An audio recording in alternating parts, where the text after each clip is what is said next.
everyone, my name is Savannah, and in today's video we're talking all about the brand new viewing dome that will be added with Planet Zoo's free update 1.15.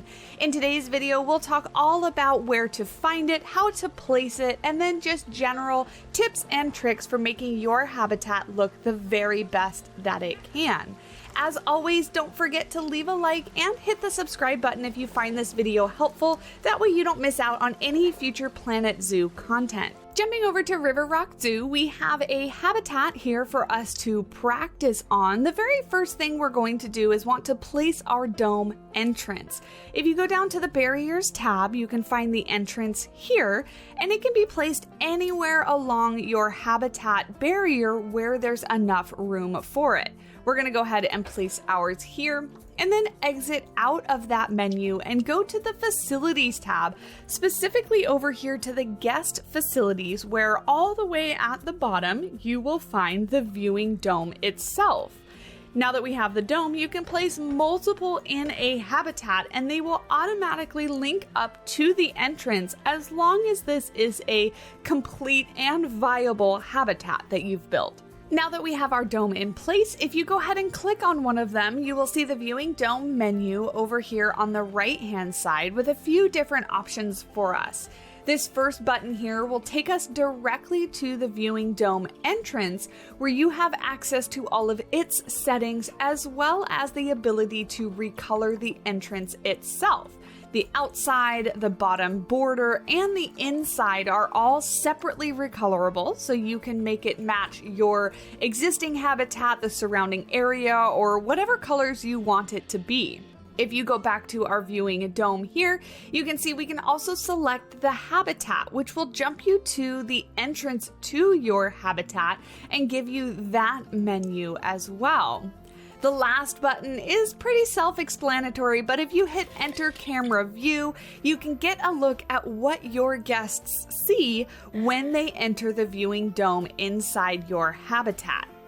Back over to the viewing dome menu itself, it is also worth noting that the dome itself is recolorable as well. This little border and the dome and the inside are all separately recolorable, so you can make it match the dome entrance or blend in with your habitat however you see fit. Now, when placing your viewing dome, I do highly recommend that you place it inside your habitat before you do any terraforming and before you place any enrichment items. This is because when you place the viewing dome itself, it is going to interfere with the terraforming that you've already done, and you are not able to place your viewing dome close to certain enrichment items. However, if you have terraformed already and you've placed down a dome, as long as your collision settings are correct, you will be able to then readjust the terrain to put it back to how it was. It's just a little simpler to place the dome first and then terraform around it.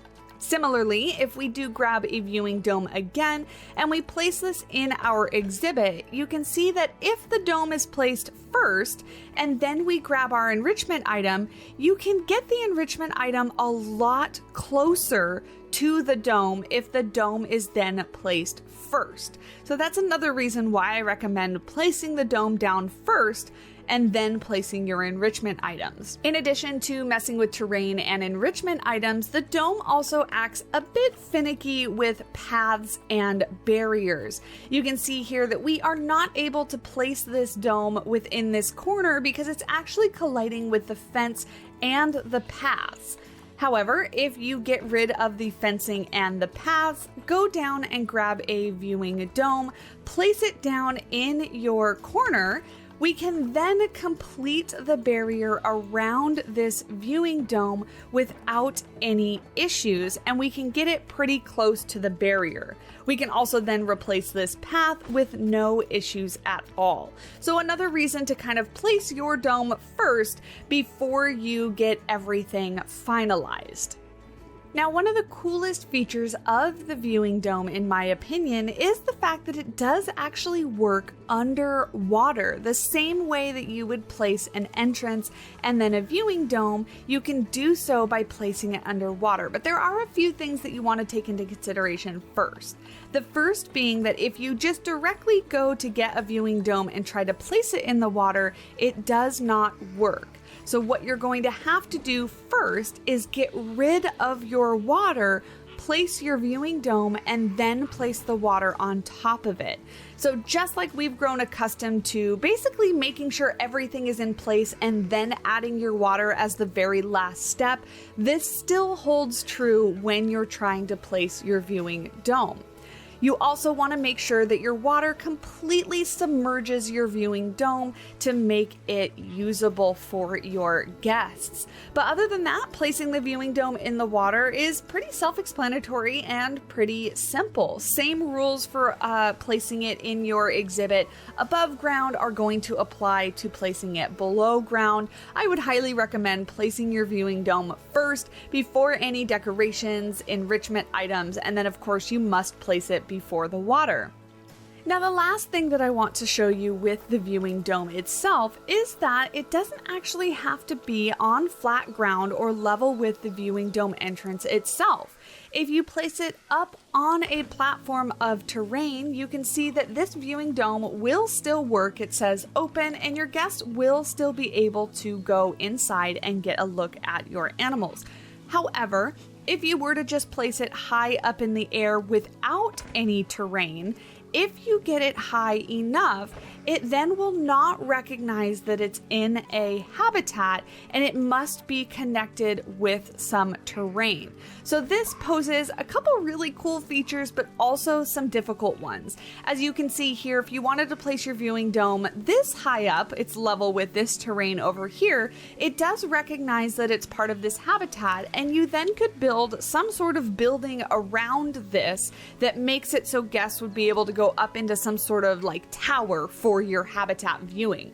But it also means that if you want it to be even higher, you would have to either raise the terrain underneath it or raise the terrain somewhere in the exhibit so that the dome recognizes that it's in the habitat. So some difficulties because terrain is not always the easiest thing to work with, but some really cool potential there for adding some really cool viewing areas for your habitats. And the very last thing that I want to touch on, which doesn't really pertain to the viewing dome and how it works, is hiding it. If you're a builder like myself, this is not the most attractive or realistic looking thing in the world, and I'm going to probably want to hide this amongst some construction pieces or some rocks and nature pieces. However, it is pretty easy to hide with either, and you can see here if I do cover this entire thing with rocks,